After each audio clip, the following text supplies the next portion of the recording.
పవర్లో ఉన్నప్పుడు విపక్షాలని వెంటాడి వేటాడినటువంటి కేసీఆర్ ఇప్పుడు తను చట్టబద్ధమైనటువంటి అట్లాంటి వేట అనుభవిస్తున్నారు.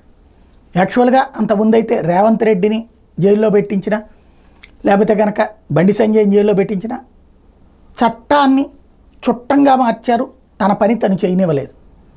దాన్ని ఇంకా సమర్థిస్తూ హడావిడి చేసినటువంటి పరిస్థితి.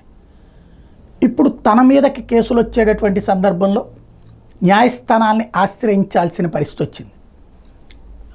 నెంబర్ 1 వచ్చేటప్పటికి ఏదైతే విద్యుత్ వ్యవహారాలకు సంబంధించి వేసినటువంటి మాజీ న్యాయమూర్తి కమిషన్ని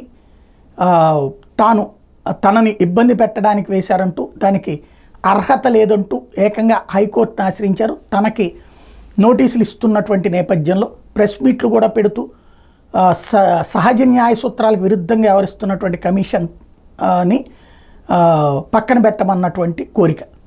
రెండవది వచ్చేటప్పటికి 2011 సంవత్సరంలో తెలంగాణ ఆంధ్ర వ్యవహారాలకు సంబంధించి ఉద్యమం జరుగుతున్న టైంలో రైలు రోకో కేసులో తనని 11వ నిందితుడిగా చేర్చినటువంటి విషయం నేను చాలాసార్లు చెప్పాను. రైల్వే వ్యవహారాల కేసు చాలా పవర్ఫుల్గా ఉంటుంది, అది కేంద్ర ప్రభుత్వం చేతిలో ఉంటుంది, ఆ కేసులు గబక్కని తీసేయలేరు, ఈవెన్ కోర్టులు కూడా కఠినంగా ఉంటాయి రైల్వే కోర్టులు అన్నటువంటి.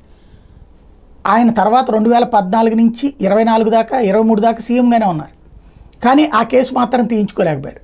ఇప్పుడు ఆ కేసులో స్టే ఇవ్వమని చెప్పి కోర్టును ఆశ్రయించడం, హైకోర్టు స్టే ఇవ్వడం జరిగింది.